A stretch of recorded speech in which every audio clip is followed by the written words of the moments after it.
up that me and James talked about any of this at a workout. Like, I don't know where that came from. And James is a friend of mine, but I let the front office handle all of that stuff.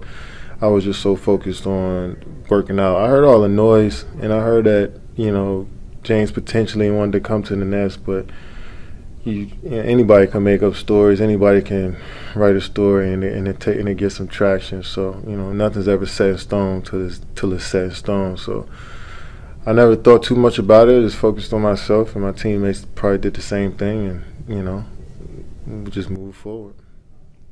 I'm happy as hell to have Big Mark Gasol, who Laker Nation, first of all, know that he was traded on draft day for his older brother. Yeah, he's supposed to be a Laker. Do you think Powell's coming out? Do you think Powell's coming back? We see.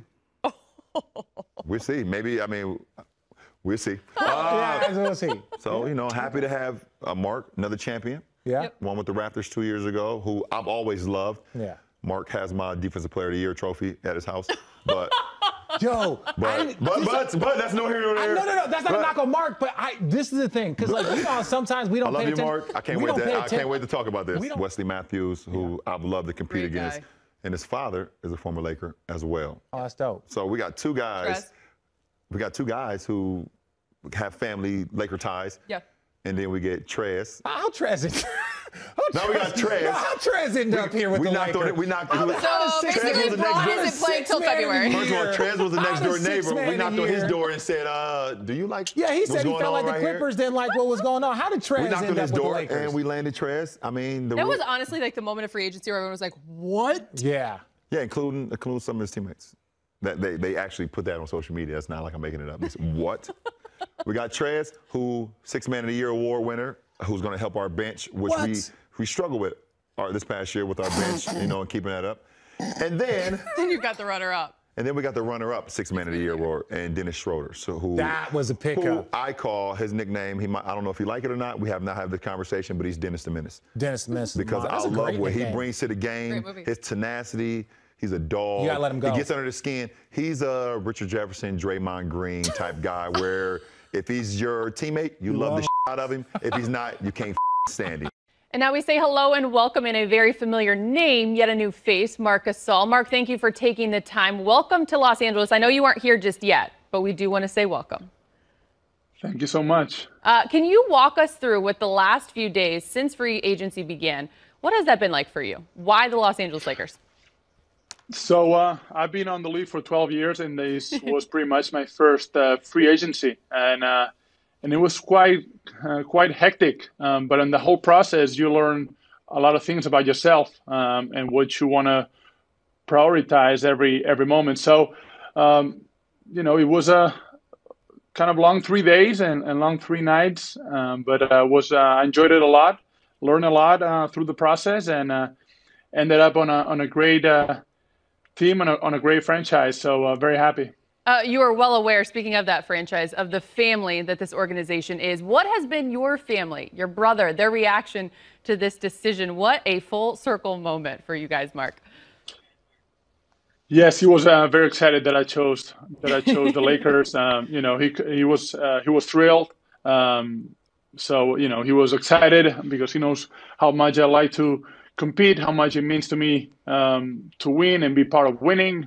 And the Lakers just offered me that, and that was great. I think this is an awesome element added to all of this because, as you, I'm sure, have learned by now, you empower the only two brothers to ever play for the Los Angeles Lakers franchise.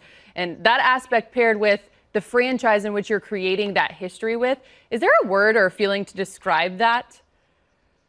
I would say pride and responsibility. So I'll give you 2 words. I think, you take a lot of pride in everything that we've been able to do as a family, how fortunate we are as well. I feel like, we've been really, really lucky in our careers to be in the position that we're in. But, I still have a lot of goals and a lot of challenges and this in front of me right now. I just can't wait to get there and start working with the team and all the personnel there. You know, Laker Nation, they have been buzzing, especially lately over social media. They wondered if now that you've signed, will Pau sign? Will we see the both of you together? Are you guys plotting anything? Is there going to be a surprise?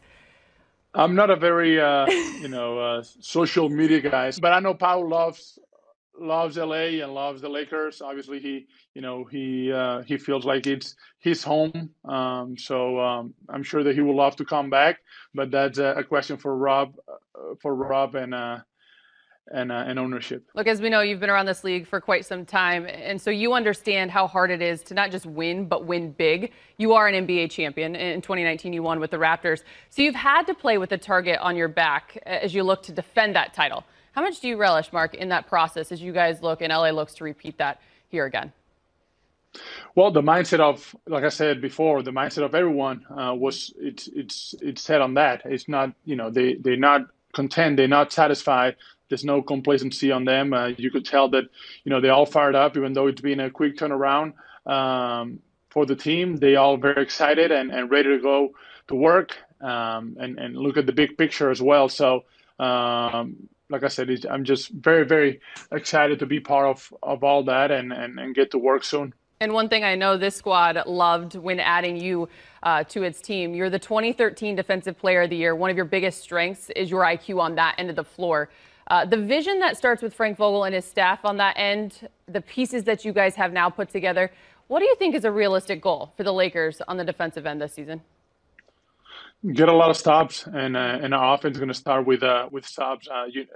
They did it last year a lot when they were at their best. They were getting a lot of stops and creating a lot of easy points on the offensive end because how much they use their length defensively, how much they ran the floor, and all starts with stops and a quick outlet.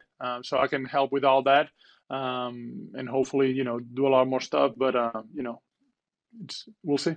One final point. I know you spent a lot of time playing against a guy like LeBron James. To now be on his side, what goes through your mind? I think it's going to be fun. I think we all have, a very selfish nature by, just the way our DNA is. I think I love winning. I think, he obviously enjoys that too very much. Playing with AD, someone that's been in my division in the past when I played for Memphis, that has a very unique skill set on both ends of the floor. Being able to play alongside of him and the rest of the guys too. I'm just look forward to play with everyone on the team and being part of that whole group. Before we let you go, I have to ask, what have you been up to lately? It's such a short off season. As you mentioned, you went through your first free agency experience. How have you been filling that time before you get back to Los Angeles and get after it again? Mostly being a father. Being away from the kids during that bubble time wasn't the easiest. But being able to take my kids to school every day, pick them up, work out in between that time, and we've been confined here in Spain for the most part as well. So social life, it's been very limited.